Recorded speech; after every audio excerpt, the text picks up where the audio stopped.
என்னன்னா இந்த கோயில் வந்து சின்னதாக ஒரு இது மாதிரி ஓடு மாதிரி போட்டிருக்கோம். அந்த கோயிலில் ஒரு சின்ன சிலை மாதிரி இருக்கும், அம்மன் சிலை அது மட்டும் தான் இருக்கும். அப்போ தாத்தா வந்து போயிட்டு வந்துட்டு இருப்பார் அவங்களா. அது அப்போ என்ன ஆச்சுன்னா இங்கே ஒரு கல் மாதிரி இருக்கும், முருகாத்தம்மன் கல் மாதிரி ஒன்று வச்சுருப்பாங்க. அப்போ இப்போ நிலக்கல் அது என்ன பண்ணாரு, அப்பா தாத்தா வந்து இங்கே படப்பைக்கு போயிட்டு வருவார் சைக்கிளில். அப்போ வந்து அவர் வந்து தாத்தா வந்து வேண்டிக்கிட்டு ஒரு சில விஷயம் வந்து அவர் பார்த்துட்டு கூப்பிட்டு போயிடுவார் சும்மா, தவிர ரொம்ப பக்திலாம் கிடையாது. ஸோ அப்படி பண்ணிகிட்டு இருக்கும்போது அவரோட என்ன சொல்கிறது, ஏதோ ஒரு விஷயம் அவருக்கு ரொம்ப நடந்துச்சு அம்மனை வேண்டியதுக்கு அப்புறம் இந்த அம்மனுக்காகவே அவர் வந்து வாழ ஆரம்பிச்சிட்டார். இந்த அம்மனுக்காகவே வாழ ஆரம்பித்து அம்மனுக்கு எதாவது செய்யணும்னு சொல்லிட்டு அந்த கோயில் வந்து இந்த ரோடு போகிறதுனால இடிச்சிட்டாங்க. இடிச்சிட்ட உடனே அம்மனுக்குன்னு இந்த இடத்த வந்து அப்போ வந்து ஊராட்சி தலைவராக இருந்தது எங்கள் பெரிய தாத்தா ஒருத்தர். அவர் மூலமாக வந்து பேசி இந்த இடத்த வந்து கேட்டு வாங்கினார். ஃபாரஸ்ட் இடம் இது கோயிலுக்குன்னு கேட்டு வாங்கிட்டு அதுக்கப்புறம் பின்னாடி இந்த கோயிலை கட்டினார். அந்த பக்கம் இருக்க கோயில் அவர் தான் கட்டினார். கோயிலை கட்டின அப்புறம் அம்மனை அவர் தான் வச்சார். அங்கங்கே டொனேஷன் வாங்கி அவர் சொந்த காசை போட்டு எல்லாம் பண்ணி இங்கே எல்லாம் பண்ணார்.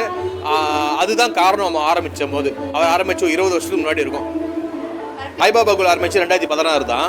அது தாத்தாலாம் இறந்ததுக்கப்புறம் ஆயா வந்து இந்த கோயிலை எடுத்து வந்ததுக்கப்புறம் இங்கே வந்து ஒரு வேண்டுதலுக்காக ஒருத்தருக்கு வந்து கொடுத்தாங்க. எங்கள் சொந்தக்காரன் தான் அவங்களும்.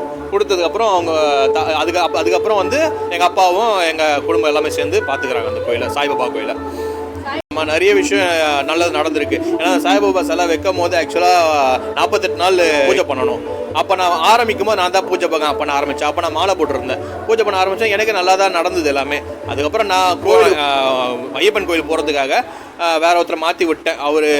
அவர் சுத்தம் பண்ணியிருந்தார். அதுக்கப்புறம் தாத்தா அப்பா வந்து க்ளீன் பண்ணிட்டு அபிஷேகம்லாம் பண்ணிட்டு இருந்தார்.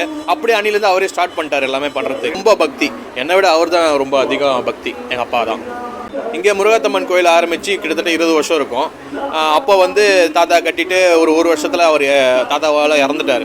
ஸோ கும்பாபிஷேகம் பண்ணிட்டு இறந்துட்டார். அதுக்கப்புறம் எங்கள் ஆயா தான் ருக்மணி அம்மாள், அவங்க தான் டேக் ஓவர் பண்ணாங்க. அவங்க டேக் ஓவர் பண்ணி கடந்த லாஸ்ட் ஒரு 3 வருஷத்துக்கு முன்னாடி வரைக்கும் அவங்க தான் ஃபுல்லாகவே கூழ் ஊற்றுறது எல்லாமே அவங்க தான் பண்ணிட்டு இருந்தாங்க. நம்ம கூழ் ஊற்றும் போது கிட்டத்தட்ட ஒரு 1000 பேர் வந்து அன்னதானம் பண்ணுவோம். நம்ம 1000 பேர் அன்னதானம் பண்ணுவோம். அதே மாதிரி ஃபுல்லாக கோயில் என்னென்ன டெக்கரேஷன்லேருந்து எல்லாமே ஆயா வந்து பண்ணாங்க ஒரு 3 வருஷத்துக்கு முன்னாடி. அதுக்கப்புறம் ஆயாவால் உடம்பு முடியலன்னு அவங்களோட வாரிசாக நாங்கள் எல்லாருமே டேக் ஓவர் பண்ணி இது வரைக்கும் தாத்தாங்க எல்லாருமே டேக் ஓவர் பண்ணி நாங்கள் பண்ணிகிட்ருக்கோம். அது வந்து அணையாத விளக்குன்னு சொல்லிட்டு ஷிரடியில் இருக்கும். அதே மாதிரி இங்கே வைக்கணும்னு சொல்லிட்டு வச்சாங்க. ஆக்சுவலாக கரசாங்கால்னு ஒரு கிராமம். கரசாங்கால சமுத்துபுரம்னு ஸ்டாப்பிங், அதில் இறங்கினீங்கன்னா பக்கத்துலேயே கோயில். நிருபை படப்பை தான். என் பேர் கமலக்கண்ணன். எங்கள் தாத்தாவோட முதல் பையனோட பையன் நான். இவர் எங்கள் தாத்தாவோட 2வது பையன் சுரேஷ், எங்கள் அப்பாவோட தம்பி. எங்கள் அப்பா பேர் MRK கோபி, சித்தாப்பா பேர் MRK சுரேஷ்.